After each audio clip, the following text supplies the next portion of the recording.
note, the menu music for this game is the actual menu music for the final game, but just slowed down.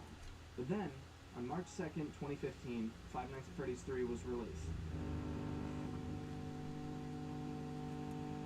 This one was really different from the other games. I mean, Hey guys, Demon Gaming here. I like the concept of this game better than 1 and 2, but on the other hand, it's the only one of the main 4 and sister location that I have yet to beat. Seriously, I have no idea I'm what doing it another is I'm doing stream. wrong, but I can't seem to figure it out. Plus, it's not as engaging as the first 2, so I lose motivation pretty fast. But let's just get into it. First, there's only one animatronic, Springtrap. The phantoms/hallucinations do act as a part of the gameplay. There's only one character that can kill you, and that's Springtrap. The first night, Springtrap isn't even in the building yet, according to the lore, so instead you just get accustomed to the office. Starting night 2, Springtrap is released into the office, and he can come at you through the vents or from a door on your left. Now, I would go into a gameplay loop, but it isn't quite as simple as the last couple games. Although among players it is considered easier. In FNAF 1 and 2, the cameras were only used mechanically and not to actually keep track of the animatronics. However, in this game, that's the most important part. Springtrap moves from camera to camera, either in the vents or around the main building. Once you spot him, you can either use an audio cue to lure him somewhere else in the building, or block off a vent, one vent at a time. There are a couple limbo areas, for instance standing outside your office or hanging around outside your door. As far as I remember, if Springtrap is standing in front of your window, you still have a little bit of a chance to lure him away. However, if he's in the doorway, you just sort of have to wait it out or else you'll be jump scared. The phantoms come in all different shapes and sizes and all have slightly different mechanics. Phantom Balloon Boy appears randomly in the cameras, and if you don't move away from the screen quickly enough, he'll jump scare you. Now, phantom jump scares don't kill you, instead causing some other havoc, disabling your other systems, but we'll get into that later. Phantom Foxy appears randomly in your office, and if you turn to look at him, he'll jump scare you. Phantom Freddy will appear walking down the hallway in front of you. If you stare at him for too long, he'll jump scare you. Phantom Chica is similar to Balloon Boy, but only appears in the arcade machine on Camo 7. Phantom Mangle appears on the cameras as well, but doesn't jump scare you. Instead, Mangle plays ear-piercing static and stares at you for a while. Phantom Puppet will appear on Camo 8, and will appear in your office if you stare for too long, blocking you from using your camera and maintenance panel for a short period of time. This is where things started to really change from Five Nights at Freddy's 1 and 2. Like FNAF 2, there's no doors, so instead you have to use the defense mechanisms I talked about earlier, audio lures and blocking vents. However, all of these systems, the video, the audio, the vents, have a counterpart in the maintenance panel. Getting jump scared by a phantom, or if you use one of these aspects too much, it will stop working and you need to move to the maintenance panel to fix it. This takes precious time away from trying to keep Springtrap at bay, and God help you if multiple systems fail at once. This was also the first introduction to an extras and cheats menu. Beating different aspects of the game unlocked a cheats menu, a gallery, a jump scares menu, you could play all the different mini games, and an aggressive mode. However, there was no custom night. Now, on a more personal note, I prefer this idea for gameplay in concept way more than the other ones.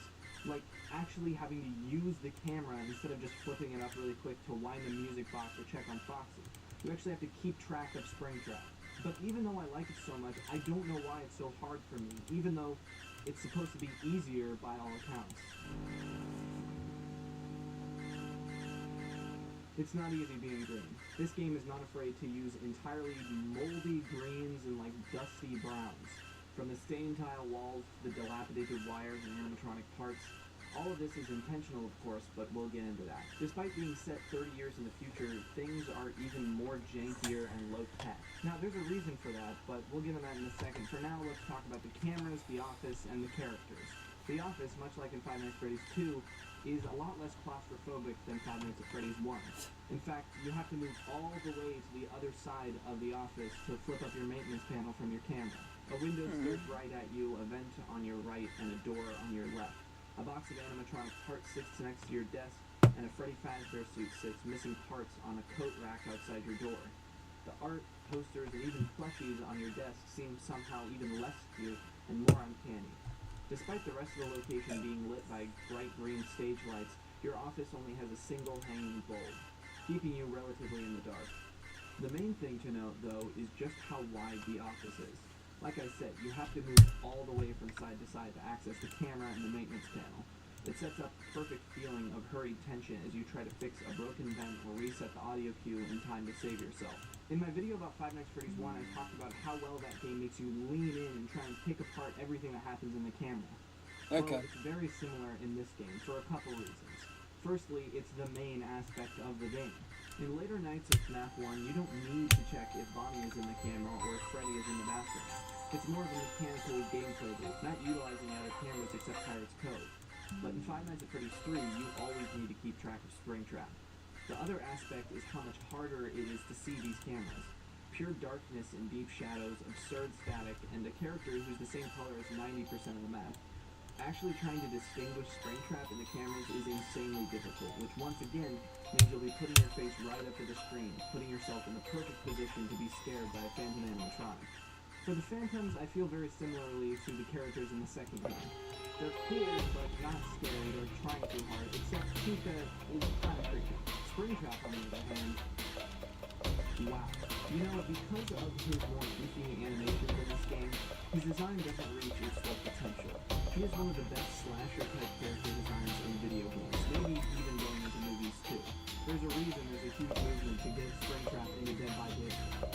This old, moldy machine with visible viscera and gore of a human that is fused inside of it. It's amazing.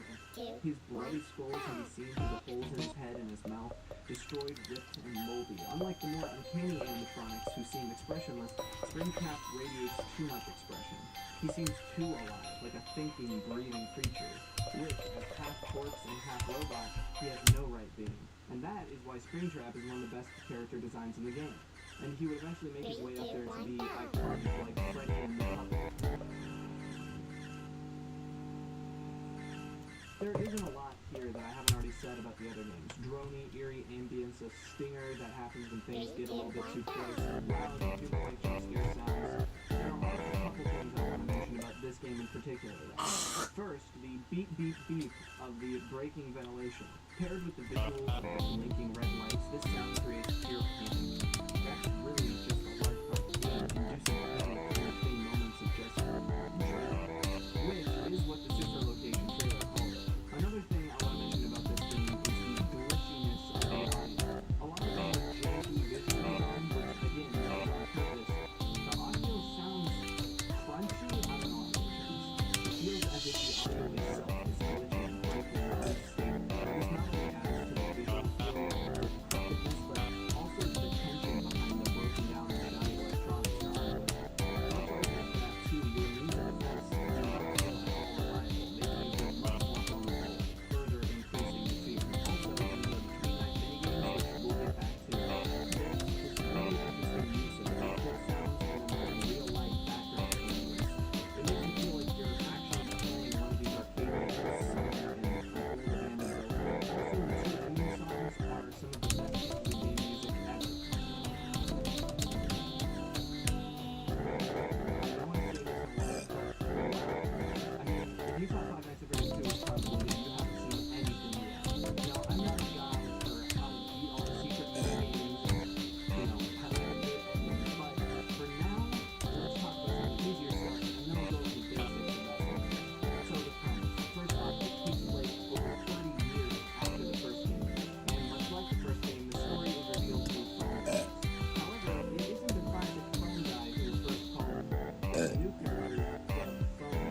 Springtrap.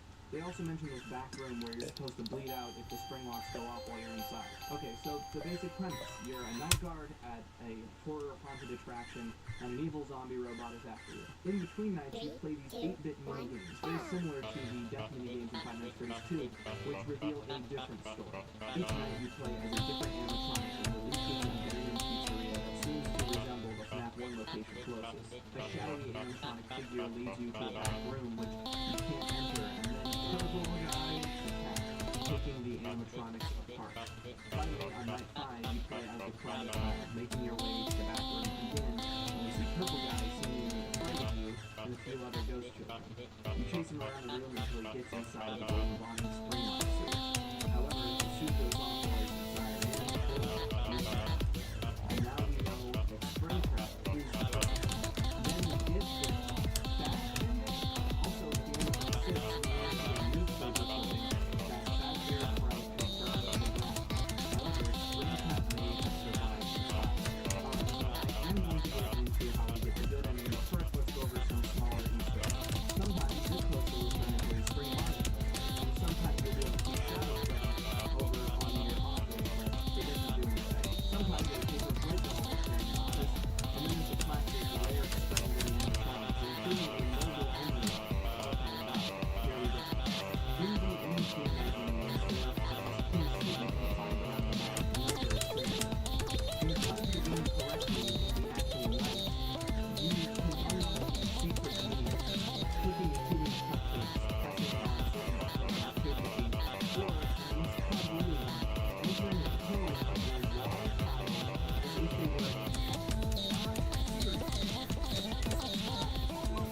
they were once you exit the game, you can just keep going normal and go back to your next. But that's not how you get the good ending. Instead, you have to glitch each room, summon a puzzle room magic, to give code to some hidden ghost tunnel. Also note, usually you can see a glitchy shadow bar in a location that is presumably Fredbear Family Diner, as referenced in the second game, featuring Golden Freddy and Golden Bonnie, now known as Springtrap.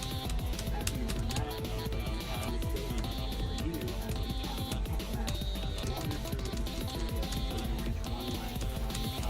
All of the other children from the other mini-games join you to give them a birthday cake, and then you can get the regular not that. Wow, there are a lot of theories here, and we'll get into that later, but just for now, the fact that anybody figured these out is insane to me. At this point, there were a couple different ways to view the game. First, it was the most amazing, scariest game ever made, or there were the people who resented it for being made so quickly and relying mostly on jump scares, or at least that's how they saw it. However, the Let's Play scene was at its peak here. Everybody wanted a piece of the action. I mean, with the only game with an actual end, people thought it was going to be the thrilling conclusion to the biggest horror franchise in a long time. Alright, I've mentioned fan songs on here before. This is from DA Games with his Five Nights at Freddy's 3 song. And the Living Tombstone released their only fan song that I didn't like when it came out. To be fair, it had grown on me, but the old SFM models and the chorus turned into a little Five Nights at Freddy's fan song elitist. Also, Rooney made a Five Nights at Freddy's 3 song? What? To be fair, it does kind of slap. There was the fantastic Two Evil Eyes SFM short film. Springtrap really seemed to strike some nerves. A serial killer stuck inside of a moldy, disgusting, rusting animatronic. It's a really great character concept. And there were also a lot of posters that just suddenly released in general. The classic SFM, Freddy trailer, the Freddy Land teaser, and of course the quick screenshots and character reveals. This was a really interesting time for the flaws and complexity, the main story had been wrapped up in it. Generally, the consensus on the story was this. Triple Guy, an employee at Freddy Fazbear's Pizza, was a serial killer who murdered children outside their entertainment restaurant. Dressed in a spring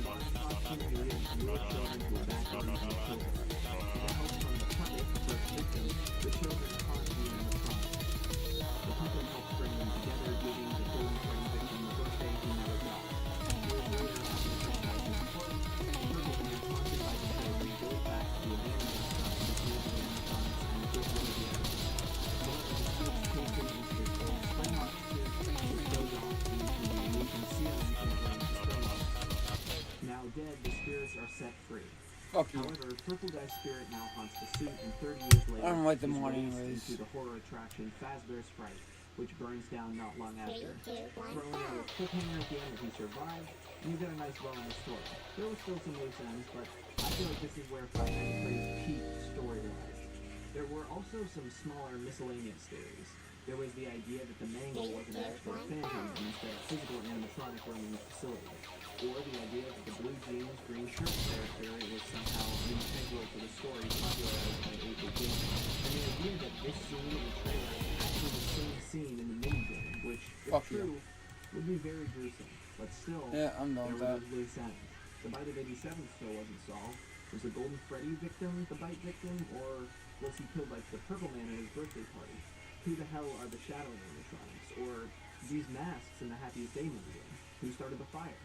Matt Pett's theory made a lot of attempts to cover these. The endoskeletons belonged to Golden Freddy. The puppet stuffed the children, not the Purple Guy. Purple Guy used the taser. Phone Guy's recordings being out of timeline in FNAF 2. The Bite of 87 being the Mangle. Jeremy being the Bite victim. Phone Guy is Purple Guy. Screaming is what kills him in the Springlock suit. The bad ending is canon. And so many other timeline issues. Honestly, it felt nice having some closure that wouldn't last.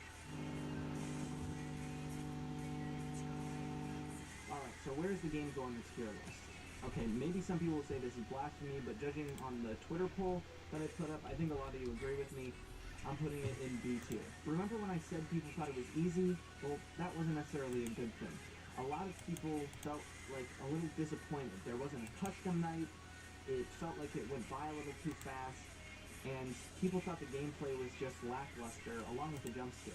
In fact, some people speculate that the reason Scott Cawthon would go on to make a Five Nights at Freddy's 4 was because of how poorly that this game did. It's not that it was terrible, it's just compared to the other two, it doesn't quite hold up gameplay-wise. I might have even put it on C tier if it weren't for the fact that Springtrap was introduced in it, and the story is really amazing in this game. It's just gameplay-wise, it's not great. But I feel like B is a good spot. It's above average.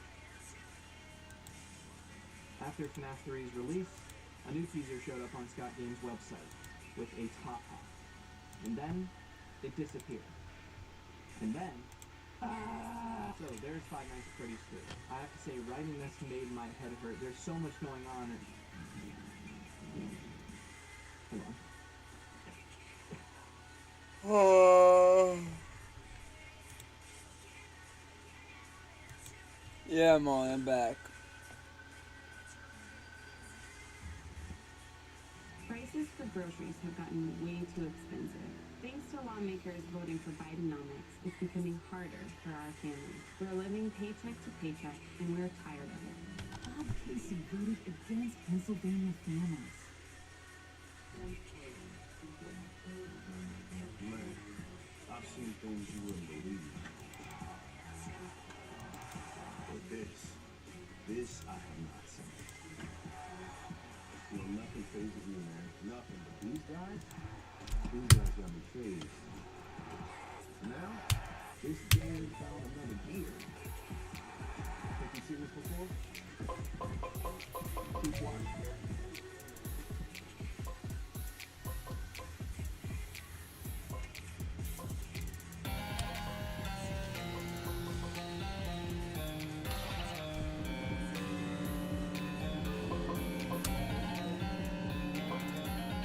Welcome back. Today in our ongoing series, looking back at Five Nights at Freddy's games, we're at Five Nights at Freddy's 4, the final chapter. First, I just want to start off by saying thank you for the amazing support on these videos. It is more than I ever could have imagined, so thank you. I also want to say that the next video is going to be about FNAF World, which presents a unique challenge, so it might take a little bit longer than normal to get FNAF World out. With that said, let's start this video about Five Nights at Freddy's 4. Like I said in my Five Nights at Freddy's 3 video, everyone thought the third game was going to be the end to a trilogy. That was the last game. But we know that didn't turn out to be true. Let's take a look at the Five Nights at Freddy's 4. Could this be familiar? I've never seen anything like it, yet emits a strange aura. Cartoonishly so. Beat by bat. It seems like it wants us to sing. Alright then, I'll do so. It'll be a nice break from witch hunting. The final Be chapter. careful, we don't know what we're dealing with. Here- It'll be fine. I'm a veteran and I have you guys. These are What's the harm in a little fun? Official FNAF art ever.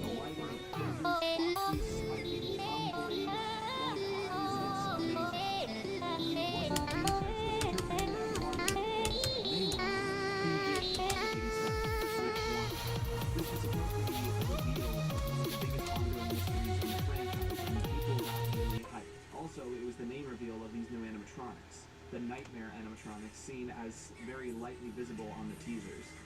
Then the color purple again. This time not necessarily related to purple dye. Who exactly this new purple bow tie belongs to wasn't entirely agreed upon, which was kind of the mystery of what the text at the bottom of the screen said. However, it's generally believed to say Fred Bear's family died color be related to that, or maybe it's the shadow. Also, there's a smaller light in the corner illuminating a reflection of some sort of jaw.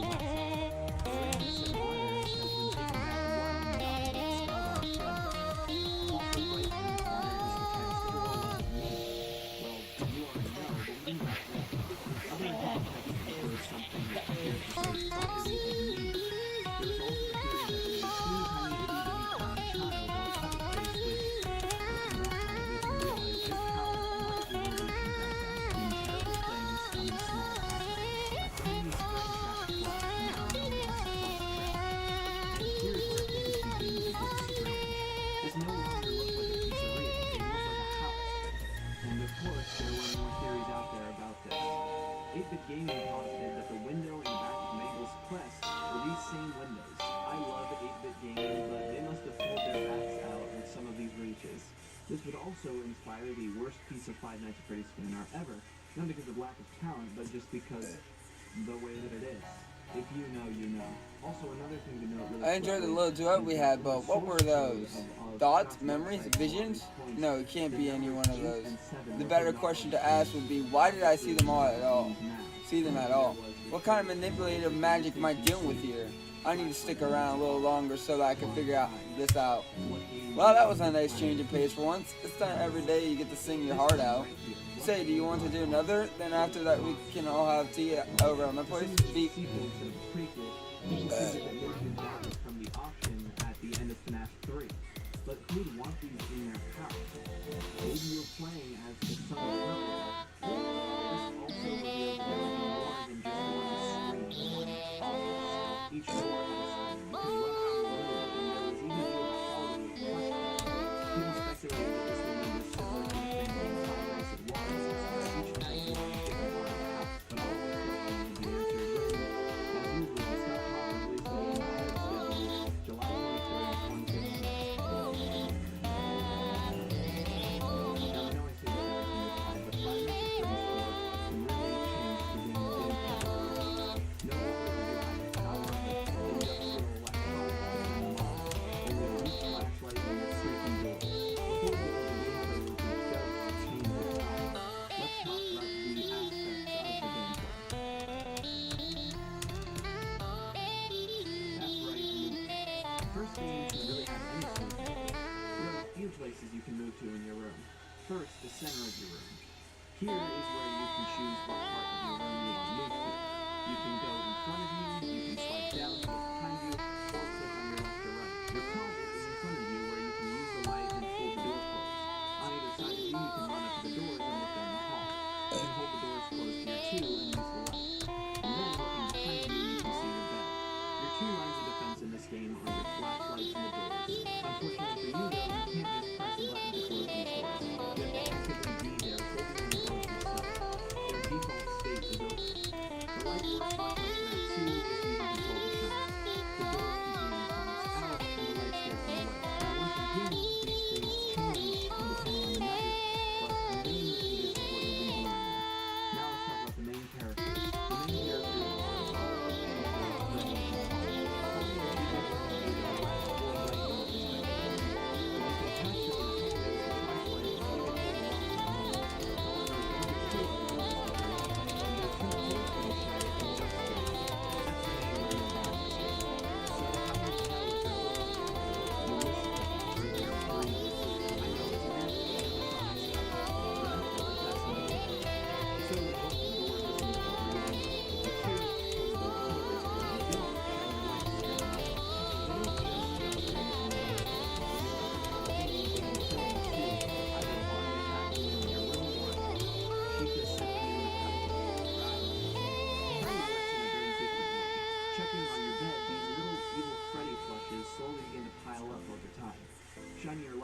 scares them away. If too many pile up, Freddy will come out from under your bed and jump scare you.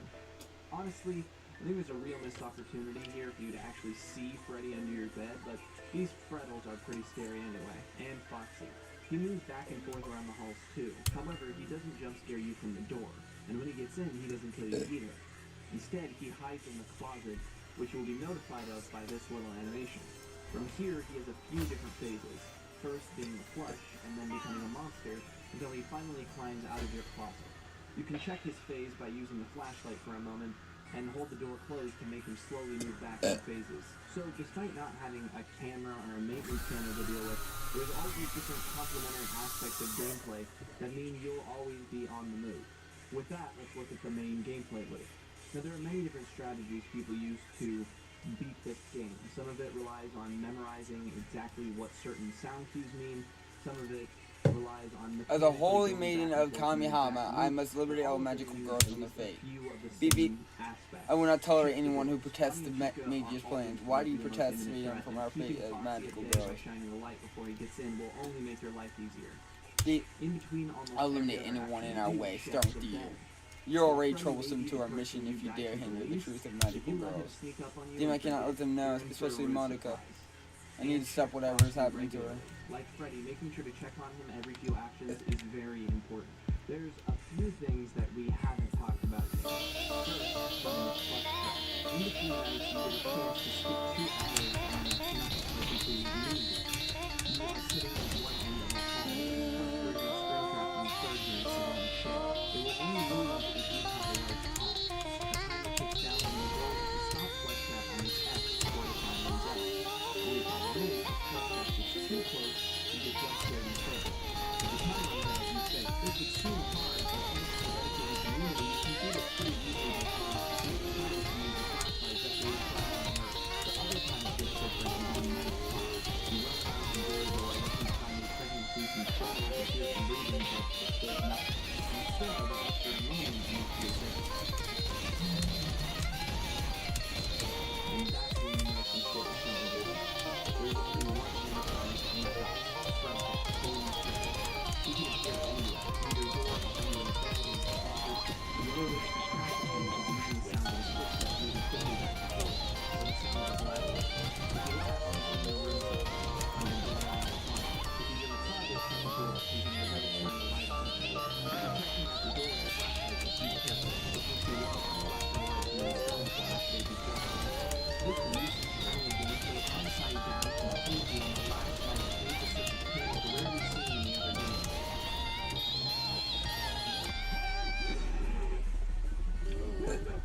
I should also mention, much like FNAF 3, there's an extras menu that unlocks cheats, a gallery, and more. The more difficult is the FNAF 5, FNAF 6, Nightmare Mode, and the Secret Chronicles Tournament, which we'll talk about later.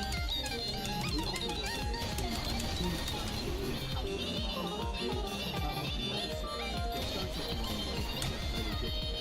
But exploring it and making people other than instead of Nightmare Princess, the new character simply means Nightmare.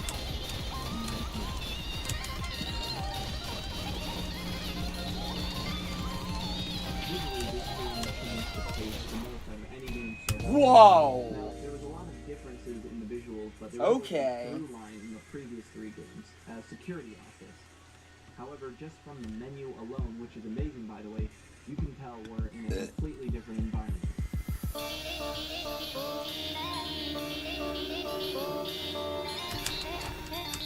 location of the house throughout the game series is around the haunted house area like Poltergeist and the Conjuring. The visual of the menu also helps establish the world building. Even though we see a relatively small portion of the actual house inside, just by seeing the house here, you get a sense of the actual space the world exists. The room in which the main game takes place is pretty good at creating a very certain atmosphere. Old wallpaper, soft carpet, old wires, and lava lamps, photos, and stars plastered on the wall. This is really easy to install, which is emphasized by the music, but we'll get into that later. Another thing to note is all the little homages to certain staples of the game. The robot toy, the fake fan, the fan, in the hallways outside the door, the flush trap room, that feel big and empty. This is being small, not just emphasizing the fact that the child will have your moving force and control. The image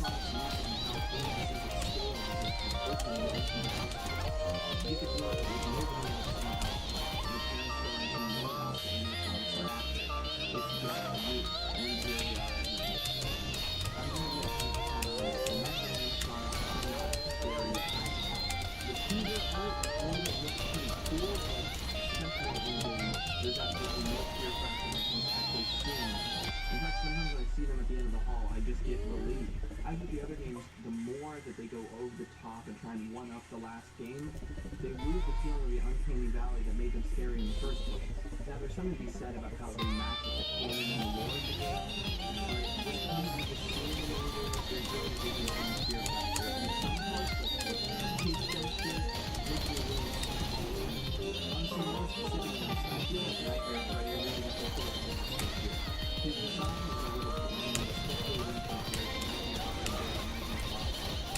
Also, if you know on Nightmare Fox, you clearly have the design change from moving the base like a comic. A lot of how it's separated to be to deter the more undesirable things.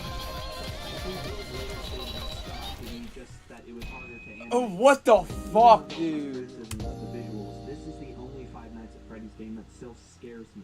Even though the characters themselves don't look that scary, it's the fact that you see so little of them that really adds to it. The only time that you get to see them is after you're already dead. The mix of wide open spaces, panicked gameplay, and silence adds up to create something that still scares me even so many years after its release. Where the visuals may have left, the audio is amazing. It is the best in the series, and it's completely mixed up and carries the entire game. From the creepy forest-like menu music to the sharp, lonely ambience to the creepy footsteps and the barely audible movement, it brings it all together and makes it legit and terrifying. Just listen.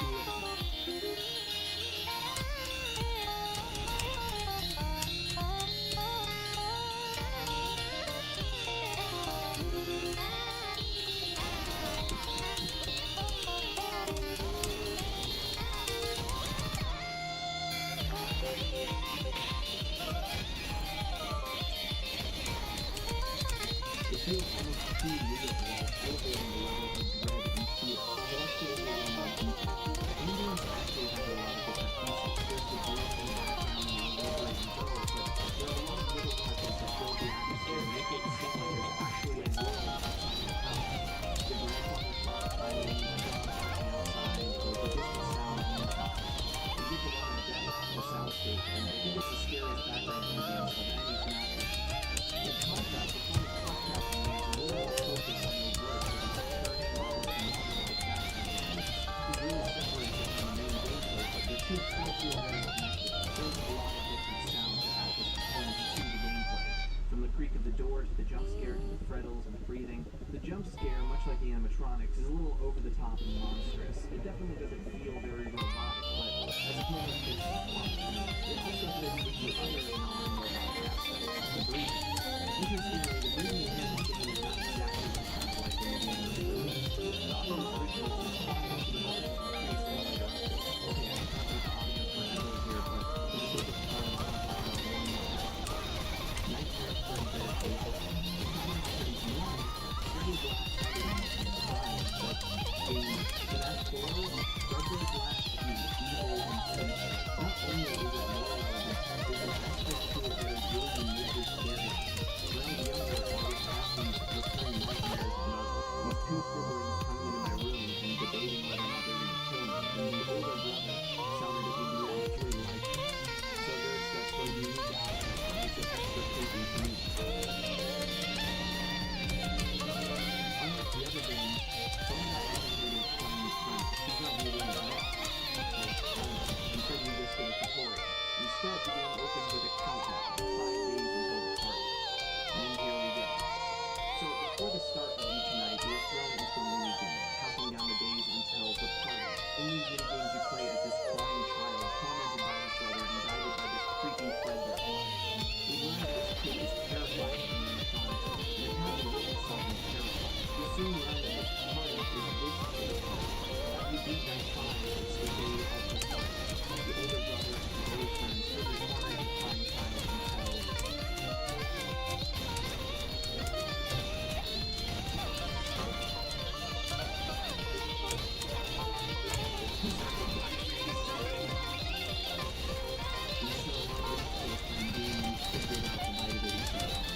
until the 1983 disc came out, but yeah, after beating night 6, the child is seen in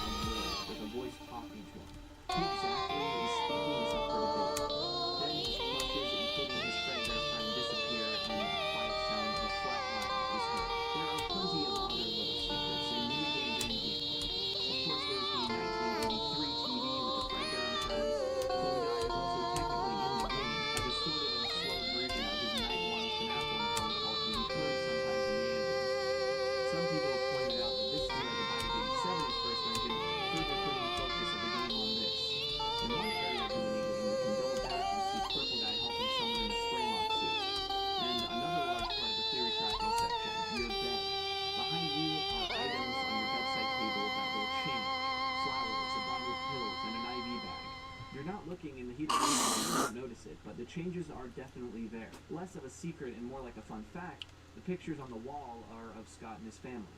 And then there's 2020 mode. By going into the extras menu and typing How much longer do we have to 2020 wait? into We your told her keyboard, the truth, you and unlock an she, extra and that, hard net. and that Although should it have doesn't activated the do anything rumor, right? besides give you an The extra rumor's star, back. but I know what you're Finally, thinking. some good news. There's Let's get something else started something and rally up missing, the and you're feathers. There Actually, is that's one bad last news. thing. After beating Someone Nightmare separated mode, the rumor you from get the a screen hostess. We're still of a missing a box. maiden.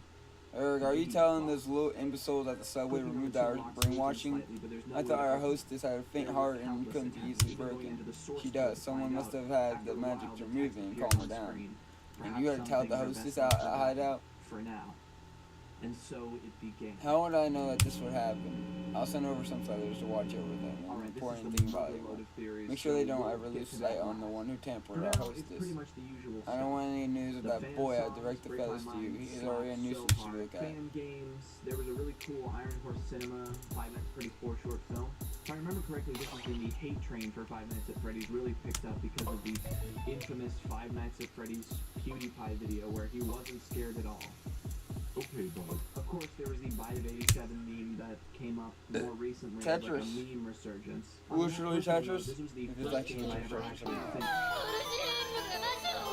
And Phil Coulson also made a Halloween update. There was a lot of debate about what this update meant in the story, but Scott Coulson said it was going to be non-canon.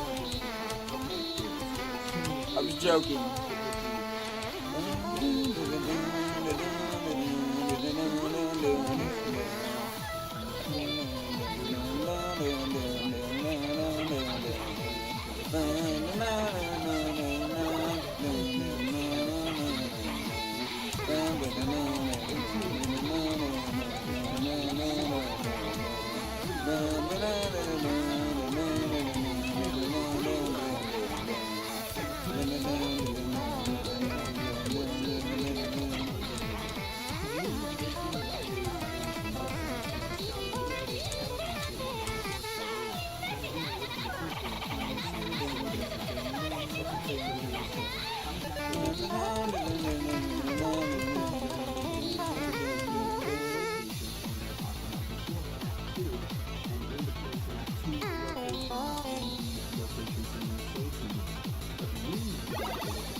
Except if I decide. What am I supposed to do? Like this on the book. So I want to talk about this specific point right here. This was a sort of retrospective stream that Markiplier did with his friend Tyler, who didn't really know much about the games. There's plenty of theories and ideas thrown out, most of which weren't exactly groundbreaking or even correct. But there's one moment when they're talking about the box that I remember. Well, my question would be, with two locks, it makes me think like two different people.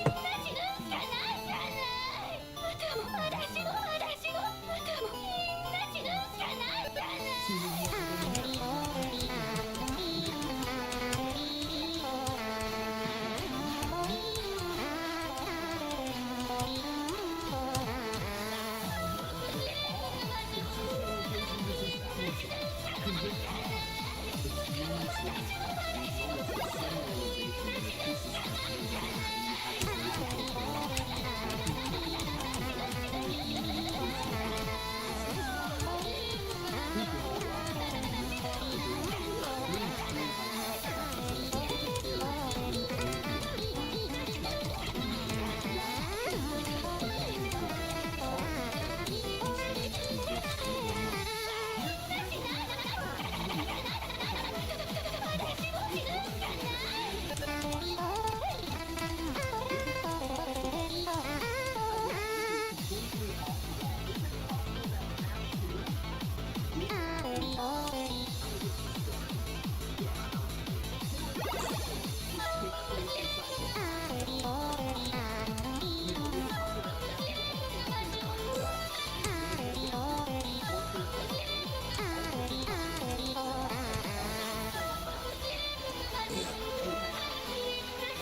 Easy. Yes, the visuals aren't great, and yes, that is sort of when the story started going downhill, but in general, the audio is really great, it's still really scary, and even with all of the other stuff, I think it deserves to be at least on the same level as Five Nights at Freddy's 3.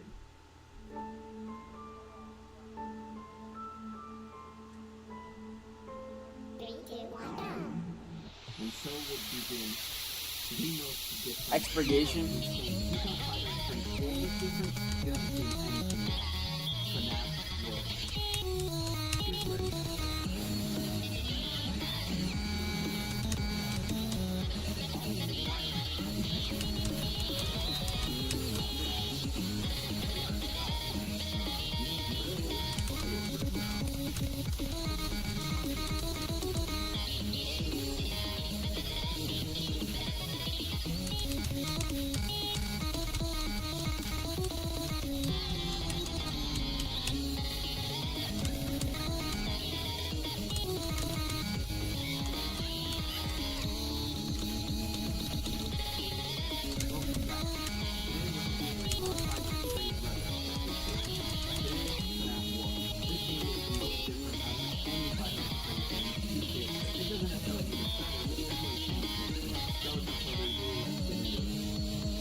Done. Fixed party.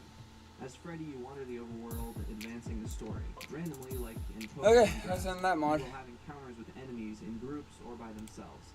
These move you to a separate battle screen where you fight.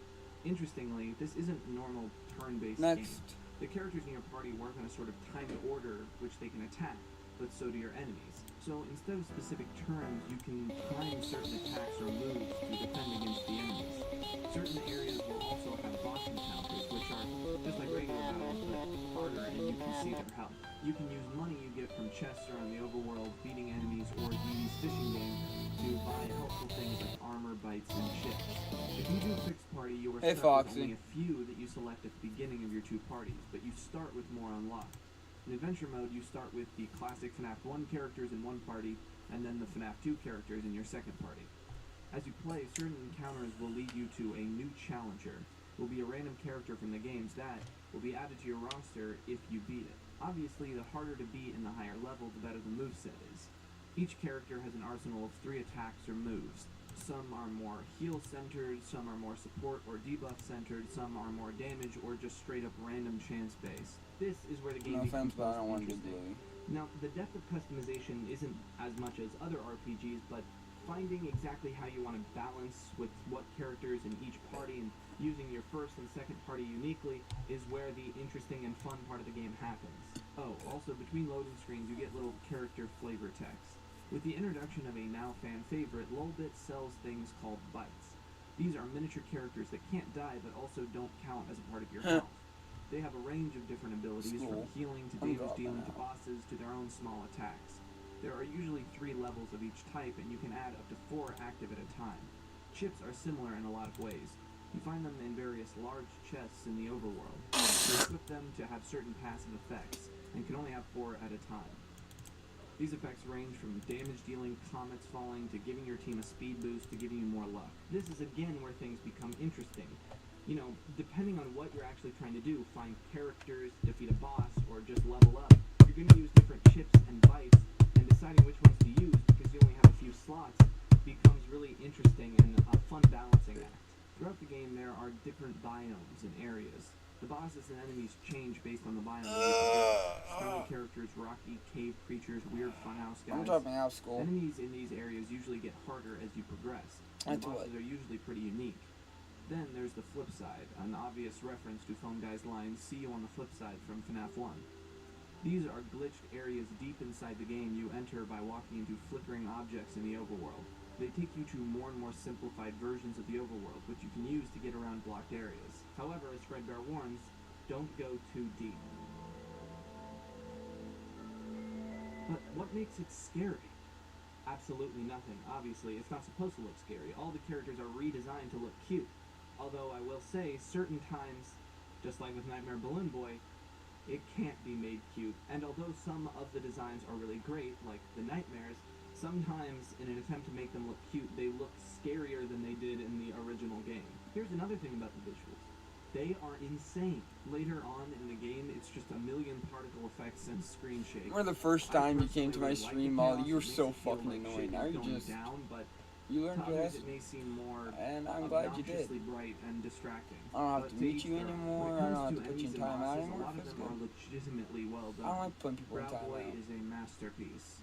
Some enemies are just retextures, but I suppose that was an attempt to create enemy types. Each biome's adherence to a specific style is legitimately impressive, and it makes the whole game feel cohesive. There's not much to say here like there is with the other games. The music is really great. Each area has a unique backing track that sound good and are memorable. And all the boss battles and fights are high energy because of the really good fight music. The sound effects for each move are satisfying and really cool. Honestly, the sound in general in FNAF World itself is not anything special about the way it's done. Just good music and nice sound effects.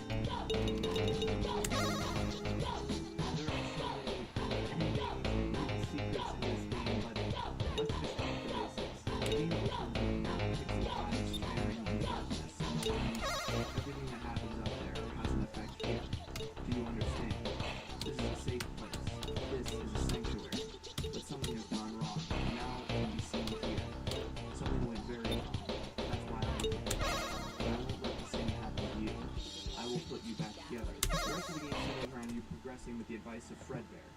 At certain points in the game, including right after this cutscene, Fredbear explains the main motivation. There's something horribly wrong with this animatronic world. Something has gone wrong on the flip side, and now strange creatures are wandering the world.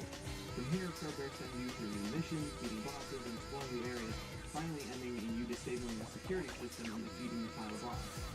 And then you get the wink ending. After defeating the boss, you enter a tent and get mocked by a voice, likely Scott Cawthon himself. Congratulations, you beat an imaginary monster in an imaginary game without taking any risks, without finding anything interesting. Literally mocking you for beating the game, which might seem odd, but with a game series that is so centered around secrets and hidden things, this was making it clear that there was something more. And there was.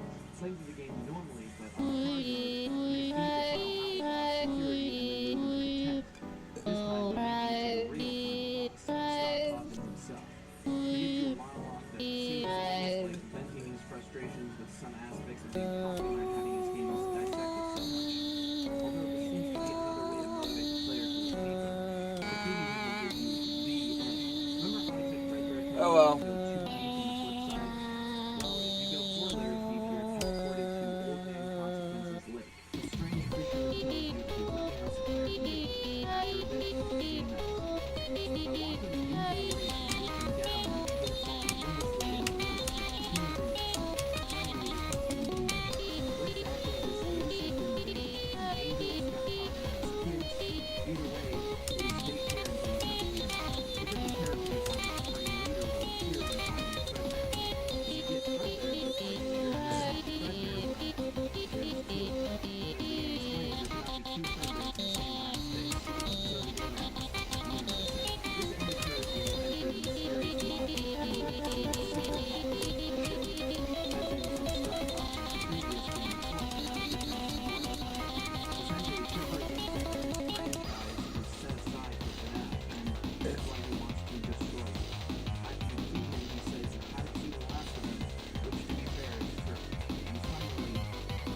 second and third variant of this dialogue used 8 different symbols. But if you don't press it after a while, it starts getting glitched and the integration slows down. So you want to get this going. It activates the second dialogue box, while the vision is figuring out the overworld. These communication functions. The first is split, with the way we talk. The second is the player activating 4 square buttons. Then, updates and buttons. Then it talks to the player. And finally, the shadow mode. In this game, it's do all of those, and those right there make the motion move off the button. The eyes and the nose. Yes, we are still your friends. You have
the action.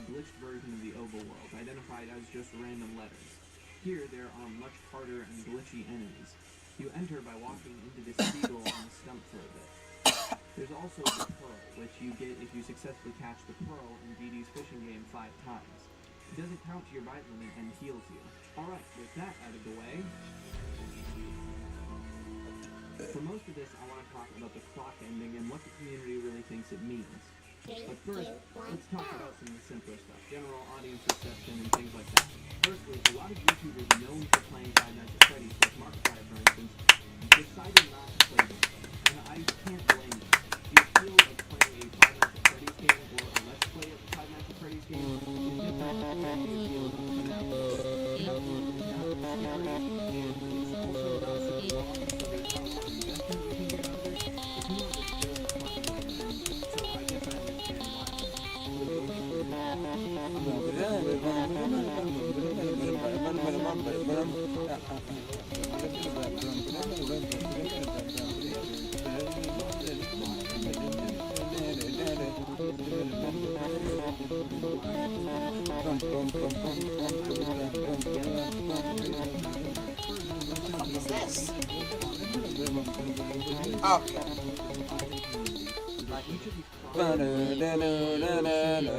So what? Boyfriend acts like Sonic Exceed?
Hello, Christina Sandage.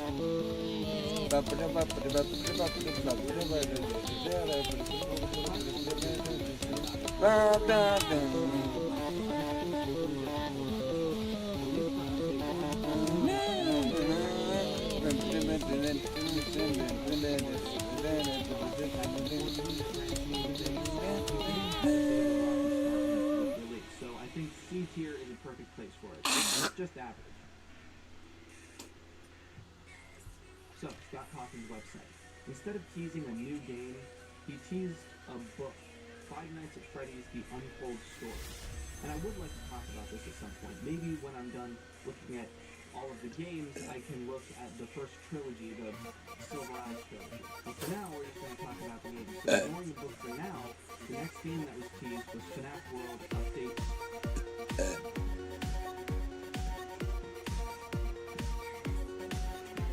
Yep.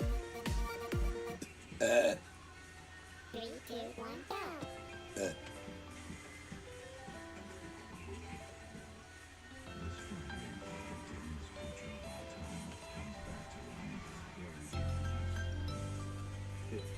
See you, Foxy.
simple, with the exception of one.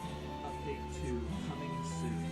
The additions of the FNAF 4 Halloween characters being Corner, Foxy, JJ, and Chica in the earphones in the background. Then, initial first, Stop Foxy says teaser for a new villain. FNAF 56, Freddy Mystery. Obviously, this is an April Fool's joke, but keep it in mind. Then we go back to the original teaser with new text. 5/13/16. With a release now set, the stage is set for something new. And that's what makes it weird as well. At the time of its release, there was other stuff talking about it. There were tons of other teasers and hints to all sorts of other projects going around at the same time. And so people weren't sure exactly what's connected to what. It wasn't exactly clear how they two was going to happen. We just got one info. And strangely, it released on May 13th, 2016. So right away, you boot up the game and it looks the same. It isn't inherently obvious that something has changed. It's actually really strange how you have to activate the console of this update. Near the spawn area, there's a large room. Walking into it will lead presumably inside. Here things are 8-bit and modified. And there's kind of a touchstone here. You didn't see that in the story section, but afterwards you can talk to Fredbear, and they were finally released into the new content. So let's talk about it. In this update, they added 8 new characters. Nightmarion, Jacko Bonnie, Jacko Chica, Nightmare Balloon Boy, Anim Dude, Toffee, and Mr. Chipper, and Purple Guy. The main event of the gameplay were the new mini-games that were added to unlock the characters. Let's get right into it. Foxy.exe is a minigame that starts like a desk. I'm pretty sure that was where from you the can Baby open a Corrupted program mod, and that called was Foxy.exe. Gumball song.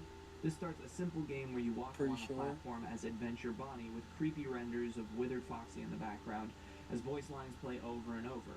Obviously, this is a play on the EXE creepypastas in subsequent games. At first, you just walk around, but things get harder as you run into withered Freddy and then later a kitten. To avoid these and move forward, you have to either turn away until they fade, or hide behind these black shapes in the foreground. At the end of this minigame, you unlock Nightmarion. Foxy Fighters is a shoot-'em-up style scrolling shooter where you control Foxy alongside NPC fighters Toy Chica, JJ, and Nightmare Chica. As you fight waves of enemies, finally defeating the final boss, Soul Blazer, a character from another previous Scott game. Beating the game with a performance of rating B or lower unlocks Jacko Chica, and beating it with an A unlocks Nightmare BB. Then there's Freddy in space. And there you go. Turns out the April Fool's joke wasn't such a joke. This is a Mega Man type side-scrolling shooter where you can power up, shoot enemies, and eventually kill the final boss. It's got Foxy's head up in a jump. You can play the game normally, only collecting some of the power, then you unlock Jacko Bonnie. If you complete the game without collecting any power, you unlock Toffee. And if you complete the game collecting all the power, you unlock Purple Guy. And finally, Chica's Magic Rainbow. To any veteran Smash player, that game will strike absolute fear into your heart. This is a side-scrolling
Each one has a very specific references and inspirations that are tied to it, not just in the gameplay but in the visuals. Foxy.exe replicates the old Windows XP era preview platform with its classic field solid in the desktop background connects directly to the XP default desktop. Then after playing the game, it's clearly just a sprite from the game replaced with this low-budget walking game where you just walk on a plane with a spooky background. While it may be a little on the nose, it does a great job parodying the Technically, low-quality Sonic EXE ripoffs that spawned and highlights how unscary they are by literally throwing a kitten PNG in as an enemy. Again, maybe a little on the nose, but still pretty spot on as a parody. For other minigames like Foxy Fighters and Freddy in Space, it's clear that these are love letters to other games that Scott Cawthon enjoys. I recall Scott Cawthon saying something about loving the Mega Man games, and that sort of inspiration for the retro space shooter is very clear through these minigames. Obviously, Foxy Fighters is a direct parody of games like Star Fox. Obviously, Foxy would need to be the protagonist for this one, with little dialogue screens popping up and the characters talking like little puppets. And Freddy in Space is clearly a love letter to Mega Man and other Metroidvania games. And for Chica's Magic Rainbow, well, obviously the happy-go-lucky visuals contrast the absolute rage still being played in the game, but there is a bit more than just that. Like other games being done with the unfair rage games, there's this weird use of assets, like the Petalite Flower just flying out. If you wanted to make a game that was hard, you could have made something that would shoot them, and made spikes that shoot out. Instead, like unfair Mario or unfair Cat Mario and all that stuff, it's this weird feeling of assets and wit from a different game. But obviously, this is wit. So I think there should be a real appreciation here for the care Scott Cawthon took in recreating to these styles of games. And I quickly just want to touch on one area about Halloween Backstage. I honestly wonder if this was originally intended to be a Halloween update and then had to take a turn, or if this was all planned from the beginning. Either way, the new Backstage area reminds me a lot of FNAF 4, not just because of FNAF 4's Halloween update, but also because of spooky houses, trees, and the color red and white. I think it's done this way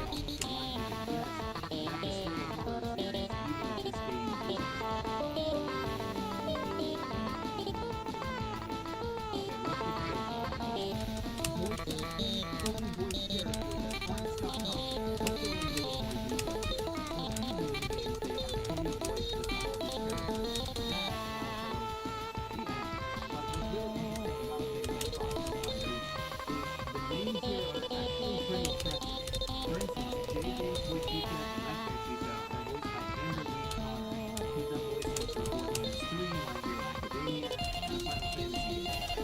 FNAF is still a horror series, even if this game isn't. if you want to put a mod in, and Fredbear were voiced by people who would become staples of FNAF. if you want me to do a mod, PJ Haywood and Christopher McCall. go to this Discord group. If you do not have Discord, oh well, not my problem.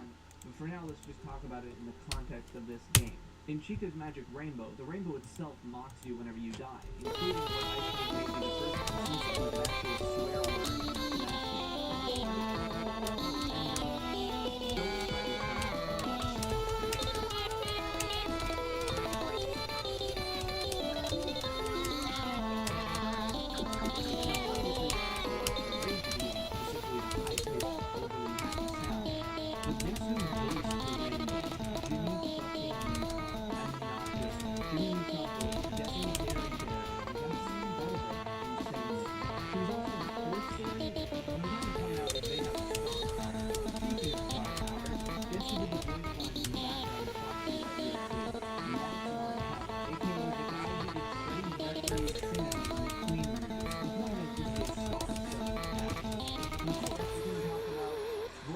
without talking about Toy Chica's little debacle.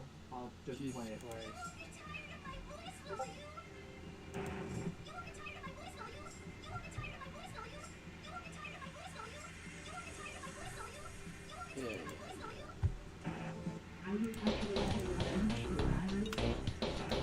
Oh, and speaking of annoying, the Foxy.exe voice lines just play over and over and over and over with no breaks. This game is really good at annoying the shit out of you on purpose. Before we move on, I want to talk about the music. Not just for Update 2, but for the game in general. My last video, I didn't really talk about it that much, but I think the person who composed it deserves some credit. Leon Riskin. There are actually some tracks that I remember being available that didn't make it into the game but were on the FNAF World website. The music is all catchy, memorable, it's just really good, and I think the creator deserves some credit. Moving on. Okay, the plot. Now there isn't a bunch of different endings or some clock ending that ties into the main lore somehow, but there is something important here. Like I said, when you first enter the game to activate the Update 2 content, you're led into this pixelated cutscene. Here, a mysterious man sits at a desk, known as the Desk Man, seemingly working on something. Here's what he says. It's a vicious cycle, you know, but then most things in life are. The pendulum swings one way, then it swings the other. Now we return to darkness. Something terrible is coming. Come back later. Maybe I will tell you more. From here, all you can do is leave. At this point, you can then talk to Fredbear again. He starts out like he's about to send you on some big adventure, but the music cuts out, and, well, Fredbear seems awfully disappointed. He tells you that the game bombed in reference to the poor reception of the game's release, and now he has gone insane. No one knows what he is making, and they can't get to it. It's best to just leave the game alone. However, after a lot of dots, you convince him to help you along. He lets you into a portal that leads you to the following backstage area where unreleased characters are. They're the only thing strong enough to defeat the Guardian that's protecting this thing that he is making. Here is where you salvage the code of the characters by completing the minigames their code was used for. The area that leads to the Guardian is filled with toxic air, meaning you'll need a full party of these new characters to move on.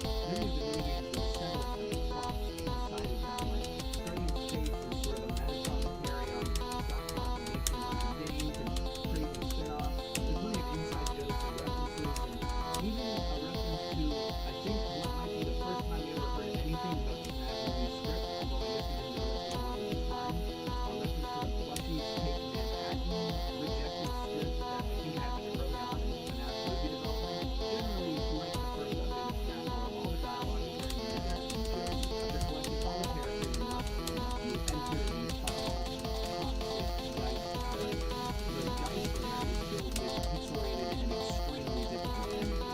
Navigating this area leads you to the final boss, the Purple Guy. He pops on screen, and the rainbow Chica's magic is That's right, the final boss is Chica's Magic Rainbow. Very fitting considering that minigame is regarded as the hardest one. Not only do you need to beat this boss, but you need to do it in 3 minutes or else you lose automatically. Doing so leads to a quick death cutscene. And then we're back to the Desk Man. I'm impressed. What are you doing here? Can't you see I'm busy? You deactivated my games. I didn't know what else to do. I don't want to disappoint people, but my mind isn't right. I've made something terrible. Her name is Baby. It's too late to deactivate her. I'm sorry.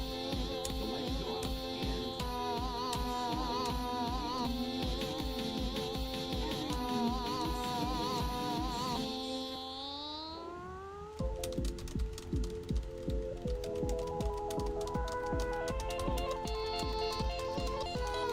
and blood spills out around the Desk Man's head. Fade to black.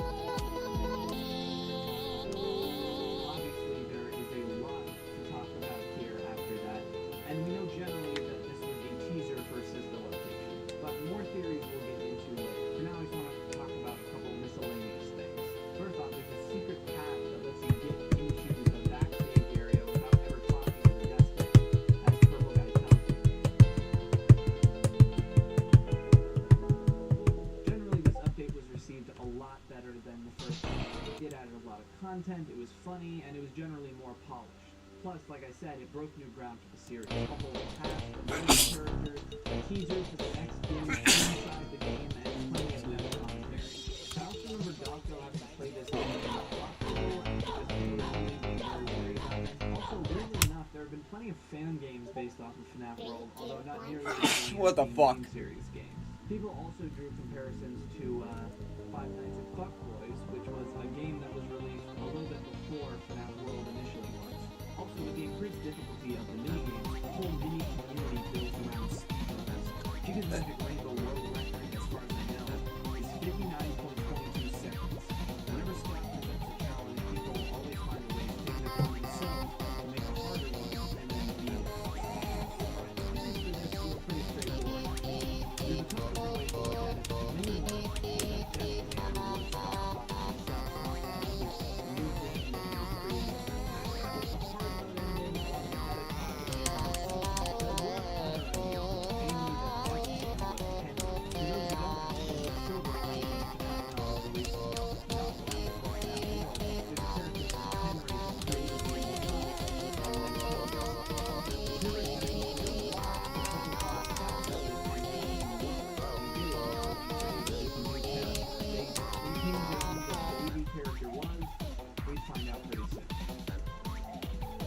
Looks off face, boyfriend. Although this update was received a lot better than the initial game at release, it was also a lot shorter. There was interesting content, but not a lot of it, and there weren't multiple ends.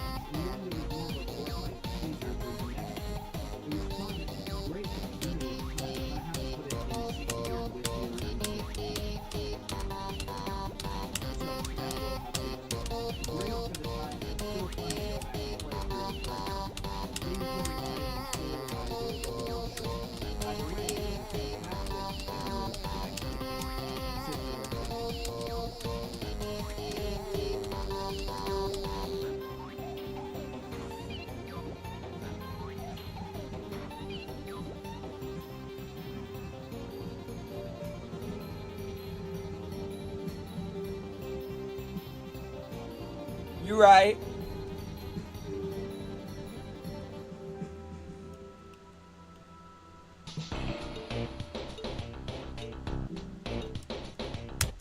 Cycles. What the fuck is Lord X gonna look like?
Ba-na-na-na-na-na. Goodbye, bye.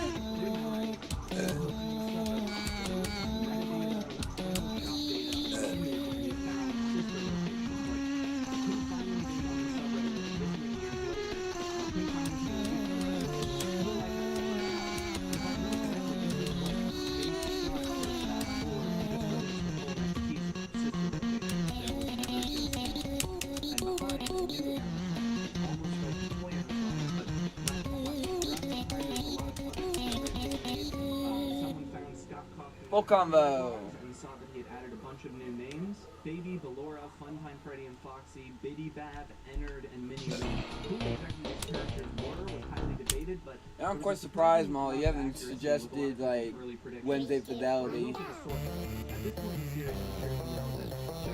and shit like that, or Trolley Incident.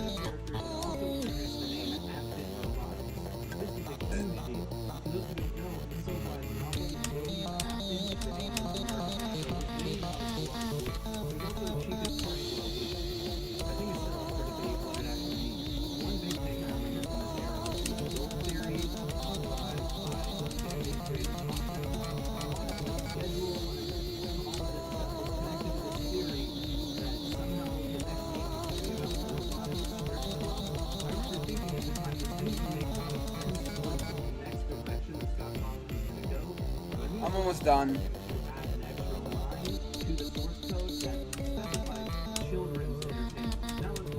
I only have 3 more songs after this.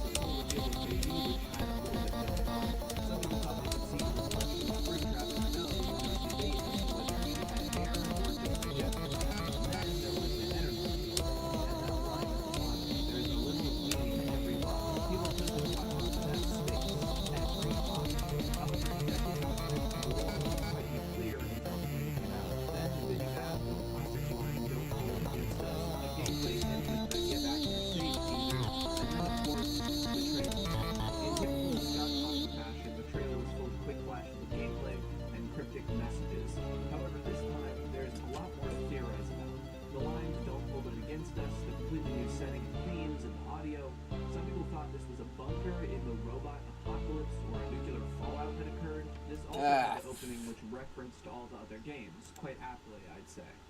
Oh, and I almost forgot. Sister Location ended up being cancelled due to leaks. Except obviously it wasn't. Brightening this teaser image, we get a portion of a news article explaining that Circus Baby's Pizza World's opening I'll do it was real quick. canceled due to gas leaks and that the building was sold. However, things aren't quite over for Circus Baby yet. I could keep talking about all the theories and ideas people had around this time, but let's just get into it. October 7th, 2016, Sister Location was released. Now, the gameplay of Sister Location, there isn't just a simple loop like there were with the previous games. Each night in Sister Location is different and very linear. It's more story-based. So let's start with some of the gameplay aspects that stay consistent throughout the nights, and then we'll talk about each night individually. So first off, the limited movement of FNAF 4 was expanded on in this game. While it is extremely limited in Sister Location, WASD movement was added in certain sections. Vents, marks, things like that. Otherwise, it's still a point-and-click game. Clicking, dragging, moving your flashlight, those are all your most important tools. Aside from that, how you use all of these aspects changes depending on the night. So let's talk about each night. You start the night by coming down an elevator into the main compound of the game, and walk through a room where you must shock Ballora and Funtime Foxy back on their stage. From there, you move forward into a new room where you have to shock another animatronic, Baby, back to her stage. And then That's you're almost done. You turn around and leave. End of night 1. This night starts just like the last one, moving through the areas underground and shocking the characters back to their stage. However, in Baby's area, the power goes out, and Baby instructs you to hide under the desk. From here, you have to keep a metal cupboard closed as the Biddy Babs try to pry it open, and keep your flashlight away from their eyes. Once you survive for long enough, you move to the Ballora Gallery, where you move slowly across the room as Ballora moves around you. Using the sound, you must stop when she gets too close, and make your way to the breaker control room. Here, you have to reset the power in the building using a control panel. However, as you do, Funtime Freddy gets closer. But whenever you're away from the control panel, any power you haven't fully reset begins to tick back down. To move Funtime Freddy back, you have to play a calming voice recording that you access from outside the control panel. After hopefully surviving this, you move back through Ballora Gallery, but she isn't actually able to kill you here. And that's the end of night 2. Night 3 starts the same as 1 and 2, checking the animatronics in the first room. Then you move to the Funtime Auditorium, where you have to use a flash beacon as you move through the dark room. Move too much, Funtime Foxy will get you, so you have to use a flash beacon to locate Funtime Foxy and stop moving if they're too close. Once you make it to the next room, you have to perform maintenance on Funtime Freddy by pushing a series of buttons in a specific order. After removing a power module, the Bonbon hand puppet from Funtime Freddy begins sneaking around the room. Shining the flashlight directly on it will make it run away, so you have to carefully and quickly press the button on its bow tie to shut it off, without shining the light directly on it. If you take too long or let it climb too close, There's only 8 songs. after that, you're done. End of night 3. Night 4 starts with you waking up in a spring lock suit. From here, you have to keep a series of spring locks wound up while preventing mini arenas from climbing on the top of your suit. If they do, you're dead. But by shaking them off, you're losing your spring locks as well. So it's a delicate balance. Night 4 is so difficult, there was actually a patch release to make it easier. Even then, it's the only base game night of any of the FNAF games I haven't completed. It's just absurdly hard and lasts so long. But after you beat that section, the night is over. On to night 5. Night 5 starts with checking for the animatronics and then moving to the maintenance area again, this time to fix Baby. I just hope this is worth my time. Is given by Baby randomly to open a hatch, take apart, and then send Baby down a conveyor belt. After that, Baby leads you through a dark room as an animatronic comes after you. Guess I can't play on Follow hard mode. instructions closely or you'll run into it and die. Finally, you enter a room where the game ends, which we'll get into in the story section. As you can see, it's not quite the same as the other games. Instead of a simple gameplay loop, you're led through different areas to do specific tasks and have different interactions. Yep, I think there's something wrong with this guy. Why don't you talk with him to see what happens? You know what? Oh, right. Hey there, my pal. What's wrong? El fuero boxado procedibly. Yo tío, mieto testi. Wow. Maybe a beep boop can fix that sad face. Come on, anything to say? 6 a.m. The main part of this is listening. Ennard can be on your right, center, vent, or left. Using the sound, you can keep track of where he is and use the camera to see how close he is. Other than that, it's pretty simple. Keep track and close the door. Things get harder at 4 a.m. when you need to close the door before checking on the camera like Freddy and FNAF. You're trying to get me copyrighted. It's extremely difficult because you have a very small amount of power. generally, it's back to basics. Conserve power, check the doors, and be lucky. Aside from all that, there's not a lot else to talk about in the gameplay. Like I said, it's very linear and story-based. There is, of course, the custom night They're all phase. filled with I'll copyright. talk about that in more detail later. Until then, let's move on. 3, 2, 1, When it comes to visuals, it changed a lot for the series, but it's Okay. actually kind of a back to basics for Scott. If you look at his career, futuristic and sci-fi sort of modeling is actually what he's used to.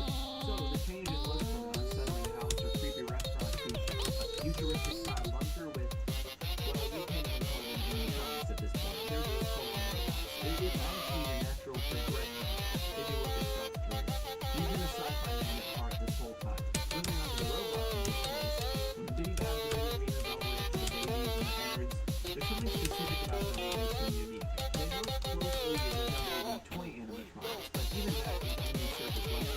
While the original animatronics were soft or had fabric on the outside, and the toy animatronics can be made from plastic, the full-time animatronics are made from metal, segmented into different parts that allows them to seemingly change subtly.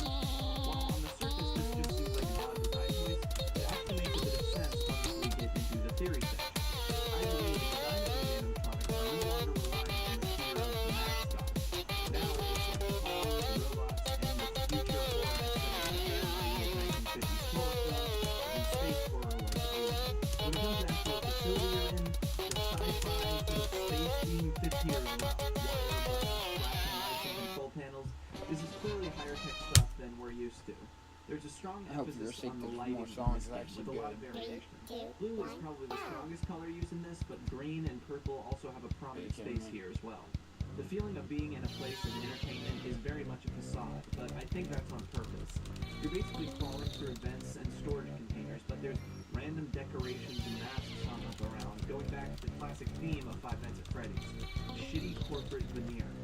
Oh, and a quick note on the home you go through between nights. Remember how I said there was a 1950s feel? Well, look no further than the old TV and wallpaper. Plus, we couldn't talk about the visuals without talking about how there was a whole animated show thrown in just for fun. Amazing. I also want to talk about the animation. This, at least at the time, excluding FNAF World, was the most animation-heavy Five Nights at Freddy's game there was. Specifically cutscene-wise, we see a lot. We see the scooping room in action, the mini-arenas and Ballora, Ennard and Funtime Foxy. There's also a lot of stark imagery here, from the guards hanging to Ballora's broken eye staring at you in Night 4. Great stuff all around.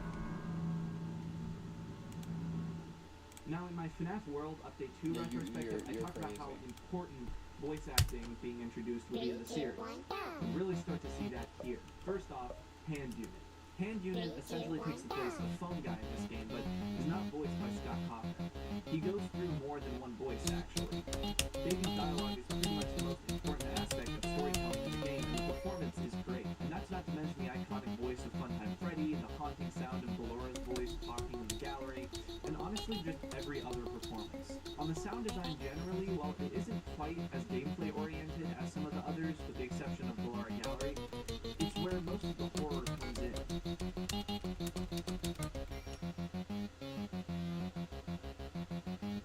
Random noises of shifting metal or the voice of the vent notifications letting you know that there is something in the vent with you. The metallic breathing of Ennard and the sudden sound of heavy machinery adds to the atmosphere, but can also cause actual jump scares. And then there's the music. Fun fact, there was actually a whole controversy that the Escapist 2 lockdown theme had actually been stolen from the sister location Ninja theme, and it just turned out that the drum loop they both used is actually just a really common like loop in GarageBand or something like that. But again, like with what I've been saying previously, the game's music is very industrial and fits the new sci-fi aesthetics. Interestingly though, this is sort of how the music has sounded in all the other games too. It feels more like the game changed to fit around the music and not the other way. Okay, let's talk about the plot on a surface level. Like I said, it's a lot more linear and story-based this time around. Brabante. So there's actually quite a lot to cover here. The game starts with a cutscene as two voices talk. Some investor of some kind and William Afton himself. They discuss the designs of the animatronics, and the investor seems confused and slightly concerned about the design choices. Then the game starts in an elevator as the Hand Unit explains your role here. Cleaning, maintenance, and general repair. We explain that after the closing of Freddy Fazbear's Pizza, Circus Baby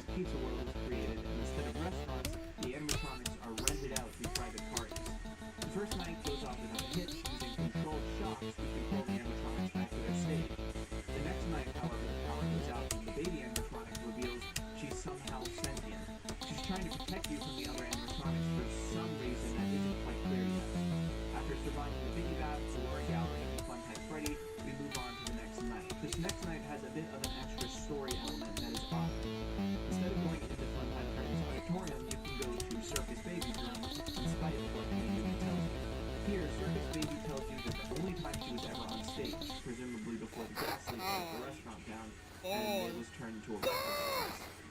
She would count the children as they entered until there was only one left. When that child was alone, her stomach opened to reveal ice cream, and then there was screaming. Whatever it is that happened, it doesn't seem like Baby was in control of herself when it did. But it appears this is what the gas leaks really were. Moving on your way back from repairing Funtime Freddy, you get captured by Funtime Foxy and stuck inside a spring lock suit. Somewhere nearby, you hear two maintenance workers starting up the scooper, which guts the Ballora animatronic. Baby tells you to survive inside until the workers rescue you in the morning. In her monologue, though, she makes a big emphasis on being able to pretend, how she's the only animatronic smart enough to fool the humans. The next night, you're led to repair Baby. She interrupts you and tells you to take her chip out and send her to the scooper on a conveyor belt. She warned you, though, Ballora's scooped remains are here, and you must listen to her to avoid Ballora. You move to the scooping room, and Baby's true intentions are revealed. As Ennard is revealed in the window, Baby's voice explains that they've been trapped for so long, unable to escape. So basically, they're going to scoop out your innards and use your skin as a suit to escape. Interesting. Then you're scooped, and we cut to a bathroom mirror. Eyes open, purple. Now that was all very surface level. There's a lot more that we can dive into. Between nights. Interesting. Judging by the fact that there are only two British accents in the series, it seems like this is Mr. Afton's daughter. The general consensus pretty much is that this is the voice of Afton's daughter right before she gets attacked by Baby, as Baby describes in Night 3. One last element of the main plot here. The secret death minigames. Back to basics. When you die, there is a small chance of getting this minigame, in which you play a circus baby giving children cupcakes. It's pretty simple, but to actually complete it within a time limit is extremely difficult. Finishing this minigame correctly, however, unlocks a secret room in Night 5 we talked about earlier with the Ennard. To beat it correctly, you need to get all of the children cupcakes, which takes a very precise use of the power-ups, collect an ice cream cone, and then run all the way back to the beginning of the game. This time, the girl in pigtails is waiting. Baby presents the ice cream cone, and as the child gets closer, Baby's stomach opens with a claw, killing the girl. So that's basically confirming what Baby said in Night 3. Doing this opens up the ability to go to the private room, which has an entire other set of story elements. Ennard trying to lure the player out, vague references to the player being William Afton. It's all very confusing, which is why we'll talk about the secrets and Easter eggs from here on to really understand more. Starting with the private room. In the private room, there are a set of static monitors in front of you and a threadbare plush on the table. There's also a keypad. Entering 1983 into the keypad switches on the monitors, and we see cameras showing the FNAF 4 house. It appears that the sister location building bunker thing is directly underneath the FNAF 4 house, and this is further evidenced by the power maintenance panel in Night 2. Here you can see the layout of FNAF 4's house overlaid on top of the main compound. Moving away from that for a moment, inside the game's files there's actually blueprints of the animatronics, which includes all sorts of design choices the investors might have been concerned about. Mimic/luring, storage tanks, parental voice sync and replay. You can even see what has long been thought to be a child inside a Freddy storage tank. These blueprints can also be seen very rarely on Buddha. In less lore-relevant stuff, there's a lot of just random Easter eggs here and there. Biddy Babs and mini arenas popping up randomly, Rollbit's head appearing in the Endo, aka Yellow Endo or Golden Endo appearing in the Funtime Auditorium, and of course the different nose harms. Get out for private parties during the day. And it's your job to get the robots back in proper working order before the following test. You are now the primary control module. And of course, the more recently discovered random numbers. At this point, it's not clear if this is leftover debugging or if it's actually of any lore relevance. You thought we moved right on to community and theory? Yeah, all we've been talking about is basic. Then there was the custom night update. While Scott did say that the gameplay itself of this update is not canon, there is some lore relevant secrets here that are very important to the story. And it starts outside the game itself. During this time, Scott talked to two websites, FNAFworld.com and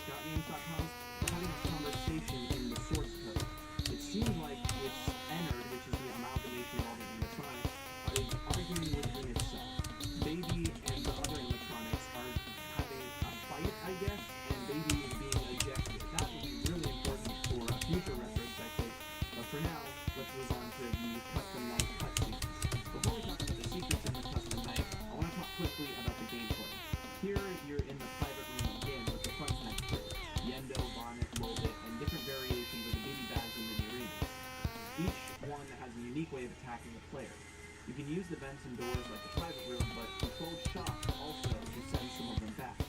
There's also different presets of game modes you can use, including different hardness, and that's where the secrets come. Beating the different modes on the varying hardest difficulties reveals minigame-style cutscenes. It's always the same, someone walking down the street. But as the modes get harder, the man walking down the street gets more rotted until he becomes punched purple and has wires sticking out. Clearly, this is what the skin suit looks like. At the end, he spits out the endoskeleton and falls over. The endoskeleton makes its way into the sewer, and Baby's voice begins playing, "You Won't Die." And then, this knuckles corpse stands up. Finally, beating Golden Freddy mode on very hard, you get this cutscene.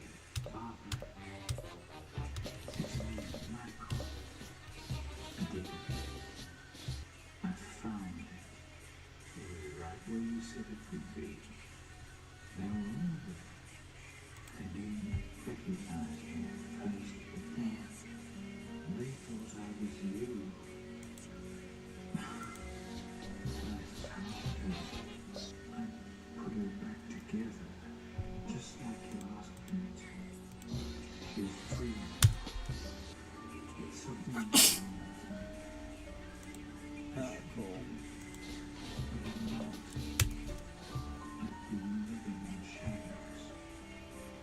There's only one thing left for me to do now. I'm going to come find you. I'm going to come find you.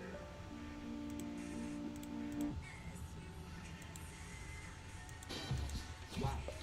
So, clearly the community had a lot to chew on. So, the community.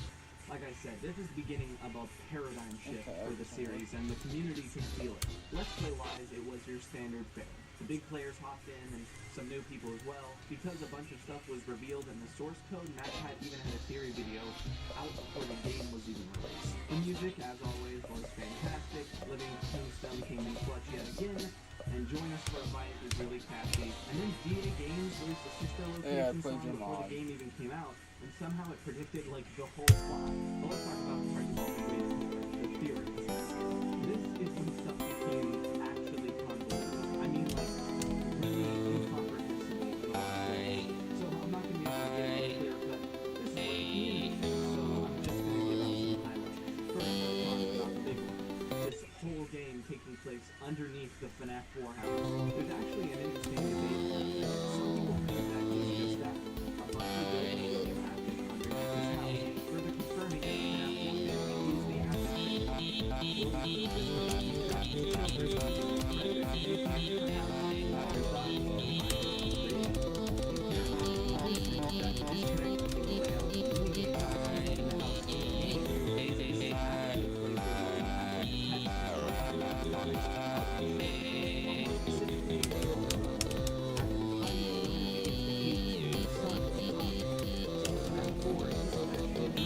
It's a horrible punishment/experiment that William is inflicting on his son. But then you think, wait a minute, the fun times don't look anything like the nightmares.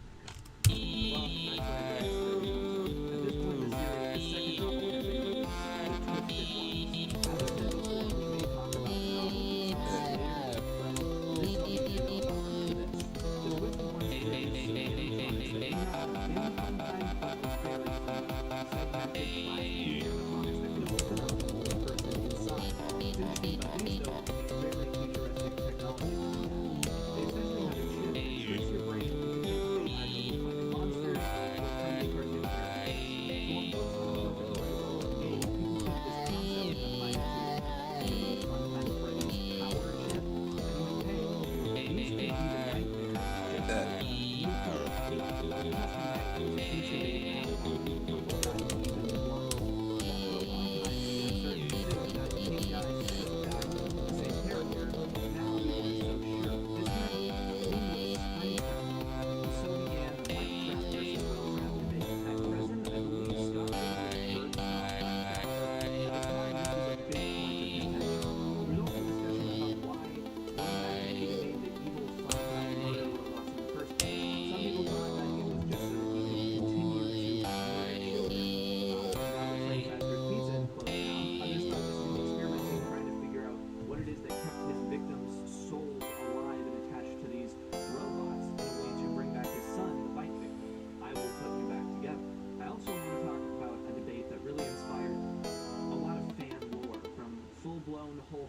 theories to FNAF VHS fan lore and alternate universes. What is Michael's intent at the end when he says, "I'm going to come and find you"? The initial thought is that he's following his father's orders again, come to rescue him or report back. But there's another interpretation. He's going to go kill him. This sort of intertwines with the idea that all of the night guards we play as, FNAF 1 through 3, and come to think of it 4, are actually Mike Ashley, sharing a name, and all that stuff. Now seeing the destruction his father has brought, he's trying to put an end to it. Now, of course, there's all sorts of other theories now about what this game means and the lore of everything, but at the time, these are the big ones I remember. Okay, so where does this game come from? Honestly, I don't think people are talking about why not actually? But when I'm thinking about the quintessential FNAF, I want to show someone the Five Nights at Freddy's series. I want to go, what is the perfect game? It's FNAF 1 or 2. While this will repeat to me, honestly, it wouldn't be the most well executed or best Five Nights at Freddy's game. It doesn't have the feeling and simplicity of the first two games. It's really amazing to me, but honestly, if I want to sit down and play a FNAF game, I'm still going to go with FNAF 1. I think it's perfect fun. Gameplay and execution-wise, it's hard, but it's great and boring. It just doesn't hit the right spot in the same head tier like FNAF 1 or 2. Maybe similarly operate to what Scott was doing with FNAF. Honestly, Scott was working on that season on things like the next novel, movies, and things like that. When the next game came, I am really excited to cover the next game. I mean, I know I say that about all of them, but this next game is literally my top 3 favorite FNAF games of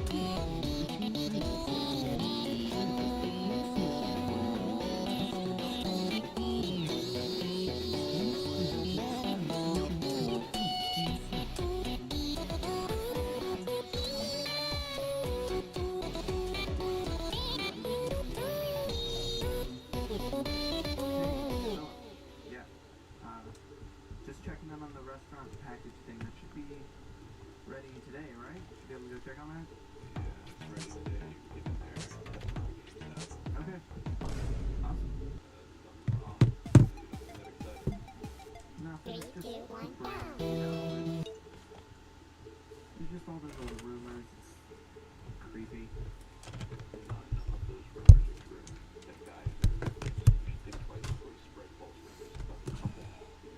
Right, right. Alright, well, we'll be down there in a minute.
this conversation, which appeared to be the other inhabitants of Ennard kicking Baby out, and Baby saying she will put herself back together.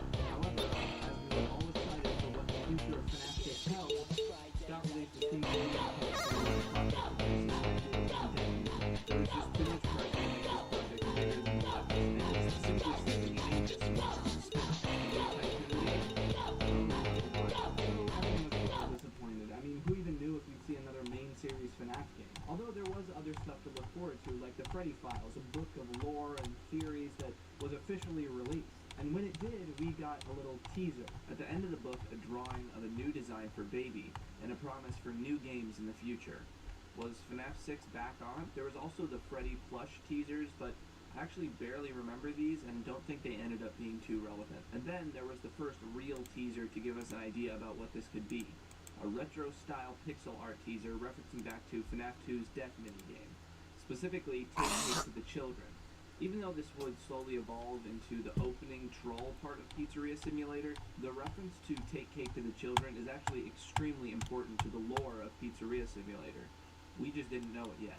Although there were some theories that this would take place inside of the FNAF 2 Death minigame restaurant, most people just figured it was the spin-off Tycoon game that Scott had mentioned earlier. As the teasers continued, people were sure that it was going to be a spin-off game. In the source code, there was a secret that said, "What is paragraph 4?" And people thought it was mentioning paragraph 4 of his Steam post where he talked about the Pizza Tycoon game. Then, a new teaser on FNAFworld.com. The green eyes of Baby closed.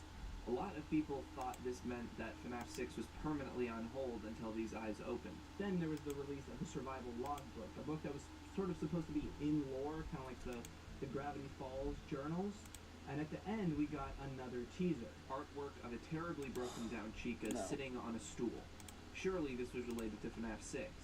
It's also important to note that once we get to Ultimate Custom Night, especially, the Survival Logbook is an incredibly important resource when putting the pieces of the lore together. And then there were the final teasers in the days leading up to the game's release. Freddy Fazbear's Pizzeria Simulator.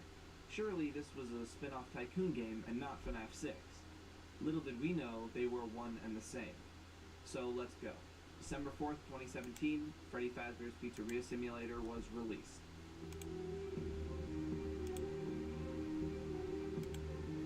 So you boot up the game expecting it to be sort of a fun meta spin-off game, kind of like FNAF World, and it's kind of underwhelming. All pixelated, simple build-a-pizza mechanic, and then you just throw pizzas at children who don't move. It seems like it's not much more complicated than a FNAF 2 Death minigame. However, as you start throwing the za, things start glitching, and a dark version of Freddy begins blocking your pizza. He pauses for a moment if you hit him, so you have to hit him and then quickly move to keep giving the kids pizza. It gets more and more glitched and cuts to black, and then it goes to probably what is one of the best openings in horror game history, and definitely the best opening for a FNAF game. Sitting in front of you in a dark room is Baby, but she looks a little bit different than the last game. This time, it's the version from the Freddy Files.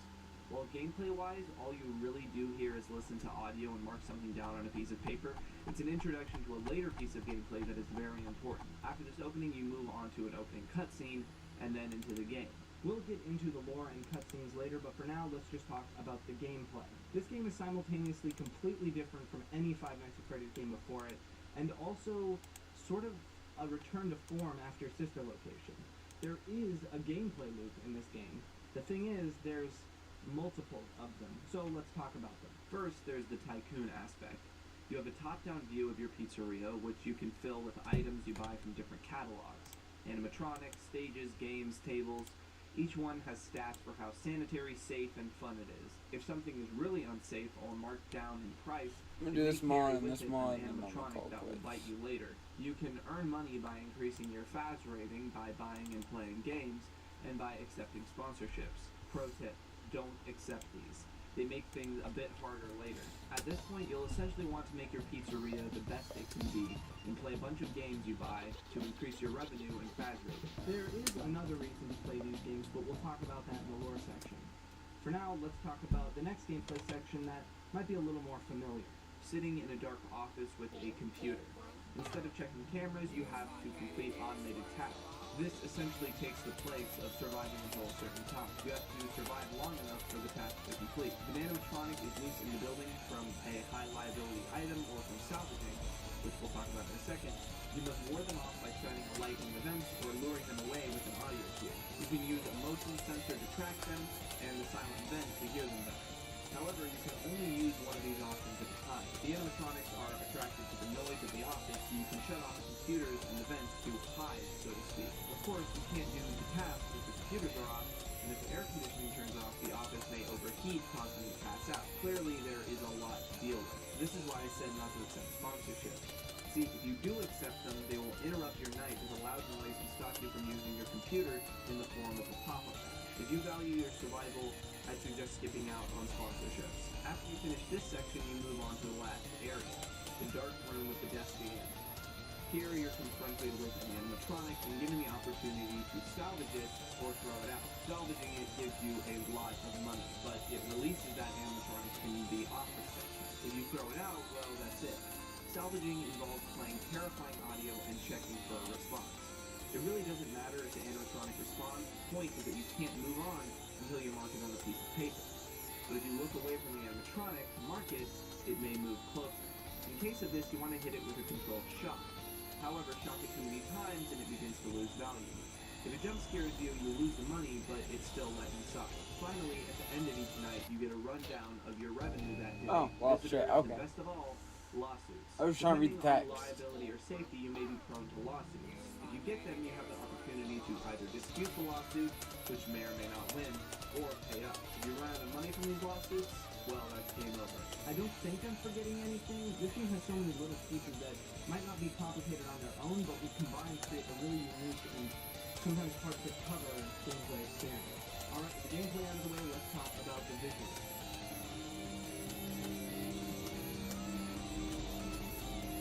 Okay, so the visuals. First off, there's an introduction to a ton of new animatronic design. From the trash gang of Bucket Bob, Mr. Can-Do, Mr. Hugs, Number One Crate, and Pam Stan, to the mediocre melodies of Happy Frog, Mr. Hippo, Ned Bear, Orville the Elephant, and Pig Patch, and then the Rockstar animatronics, which are just slight redesigns of the main cast. Then there's some weirder characters like Lefty, Music Man, L, Chip, and Funtime Chica. All of these combine to fit this sort of aesthetic of the clean cut, rosy cheek feeling of the toy animatronics, but the bulkier sort of vibe of the classic animatronics.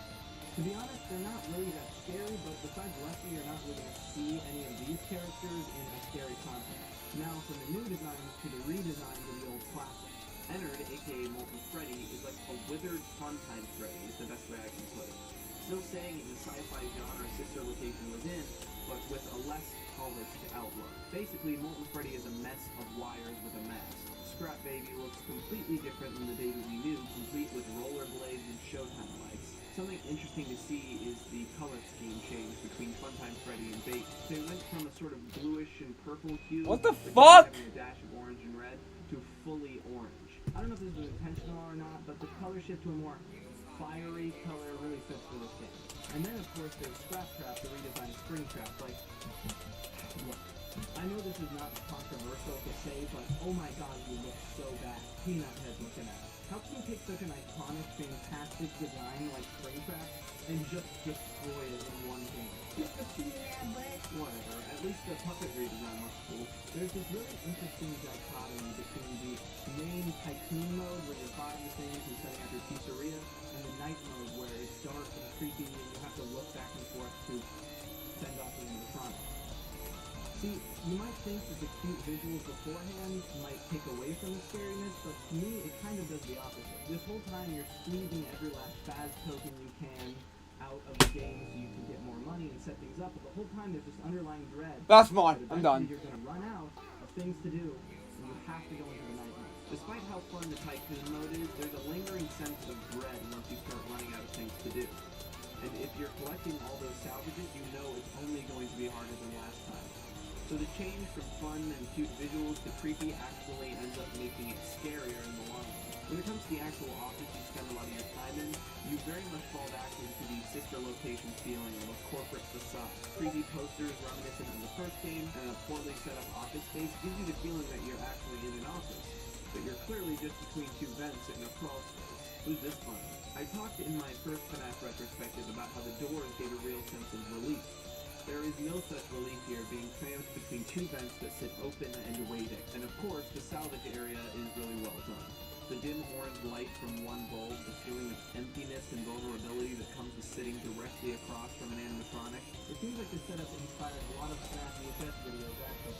I've mentioned this sort of combination of styles multiple times so far already. Toy animatronics and classic animatronics, cute, poppy visuals, and creepy office spaces. There's also another sort of combination, a mix of sci-fi and 80s restaurants. Like Sister Location, there's an element of sci-fi with these weird, wiry, scrap animatronics and the high-quality tech you're able to purchase. But at the same time, you've got this aesthetic of cheap show lights and busted animatronics. It's a real clash of the two styles this series has had up until now, and it works surprisingly well. A couple last things I want to talk about. First, the mini-games.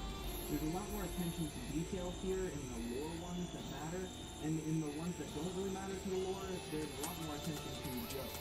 Truly Maze, Midnight Motorist, and Security Puppet all call back to the 8-bit minigames the series is known for, but with a lot of improvements and actual gameplay elements other than just walk around until something happens. And for the more jokey ones, they really hit home. From Healthy breaking his fucking back to Lemonade Clown. Like, these are actually funny bits. I just switched to my B camera. Okay, one final thing about the visuals. There's these cutscenes in between certain areas that are basically corporate talking to you, and these illustrations are beautiful. They somehow capture the feeling of that soulless corporate art style you see everywhere, while simultaneously having more personality than any actual corporate art. Fuck you! No! Fuck you! One fucking play? Okay, let's talk music, voice acting, sound effects, stuff like that. There's not a lot to say here, actually, but don't mistake that for it being bad. There's some legitimate bangers on here, music-wise.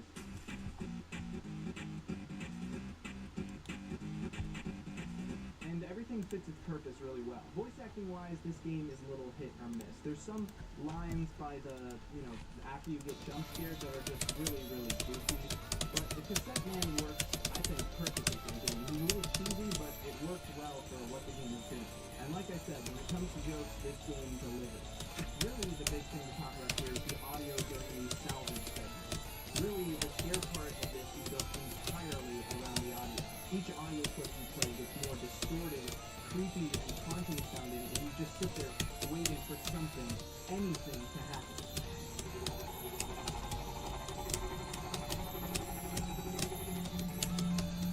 And then silence. Now that you're all geared up with the most haunting audio you've ever heard, you look away from the monster in front of you. It's very effective. And again, I think I should mention that this has inspired FNAF VHS videos since the earlier Splinter tapes, because it's really effective.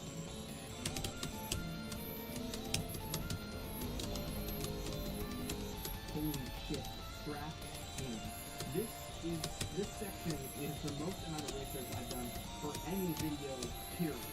That doesn't mean I haven't worked a lot on the other ones, there's just so much here. Okay, let's get started on the basic concept. Through voice lines and cassette tapes and corporate talking to you, you play as a franchise owner. Kind of like how things like McDonald's and fast food restaurants, you can become a manager and buy one of the chain restaurants.